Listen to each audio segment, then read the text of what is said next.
America में भारतीय engineer को मारी गोली। इस इंजीनियर ने कहा था अमेरिकी सोच का अंत होना चाहिए। नस्लीय उत्पीड़न से परेशान था। गोरे लोग उसके साथ धोखाधड़ी करते थे और आखिरी में उसे नौकरी से निकाल दिया। जी हाँ दोस्तों, अमेरिका एक बार फिर से भारतीय लोगों को टारगेट कर रहा है और अब उसके एक टारगेट पर था भारत का सॉफ्टवेयर इंजीनियर जिसका नाम था मोहम्मद निजामुद्दीन।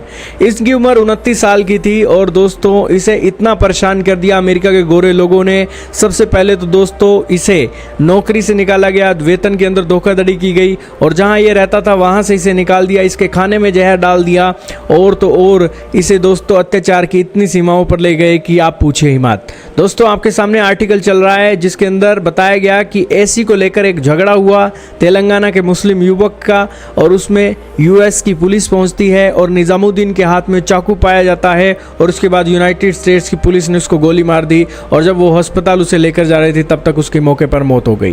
दोस्तों सांता क्लारा पुलिस विभाग के मुताबिक उन्हें 9/11 पर कॉल मिली जिसके बाद ये घटना उन्हें देखने को मिली। अब पुलिस ने तो अपना पल्ला झाड़ लिया है। उन्होंने कहा है कि इसके हाथ में चाकू था और ये चाकू कहीं पुलिस को भी ना लग जाए इसलिए उन्होंने एक प्रिकॉशंस बरतते हुए गोली चला दी। लेकिन दोस्तों एक और आर्टिकल के अंदर लाइव हिंदुस्तान लिख रहे हैं कि इन्हें जब गोली मारी गई 3 सितंबर को तो उससे एक हफ्ता पहले इन्होंने लिंक्डइन पर एक पोस्ट लिखी थी जिसके अंदर इनके ऊपर जो अत्याचार हुए थे उसका वर्णन उन्होंने किया था। दरअसल दोस्तों 3 सितंबर की घटना से पहले एक सप्ताह पहले उन्होंने अपने नस्लीय उत्पीड़न को लेकर एक पोस्ट किया था। उन्होंने कहा था कि नस्लीय भेदभाव के लिए उनके वेतन में धोखाधड़ी होती थी और फिर उन्हें नौकरी से निकाल दिया गया।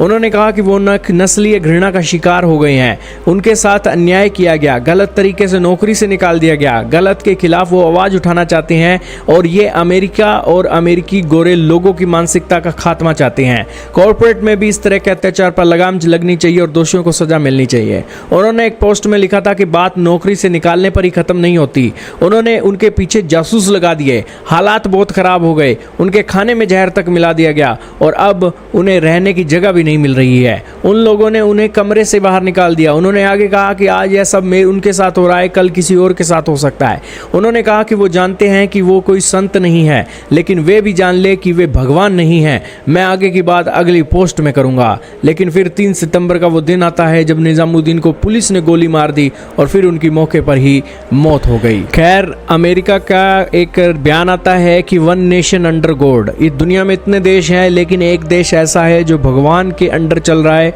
वो अमेरिका है, ये ट्रंप कहते हैं। लेकिन ऐसी सिचुएशन होगी किसी ने सोचा नहीं था। अब भारत के अंदर जो इनकी परिवार की फैमिली है वो लेटर लिख रहे हैं सरकार को और कह रहे हैं कि उन्हें समझ नहीं आ रहा है कि यूनाइटेड स्टेट्स की पुलिस ने उन्हें गोली कैसे मार दी और फिर वो कहते हैं कि उनके जो मोर्टल रिमेन्स हैं वो भारत के अंदर लाए जाएं, उनकी फैमिली को दिए जाएं।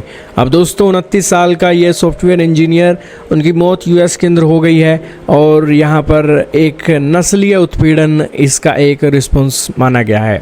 खैर दोस्तों इतना एजुकेटेड कंट्रीज़ के अंदर इतनी दुखद घटना होगी किसी ने सोचा नहीं होगा और भारतीय इंजीनियर का इतना वर्स्ट ट्रीटमेंट, इतनी घटिया तरीके से ट्रीटमेंट होगा और उसके कलर के हिसाब से उसके साथ भेदभाव किया जाएगा किसी ने सोचा नहीं था। खैर दोस्तों आप क्या कहेंगे कमेंट में ज़रूर बताइएगा।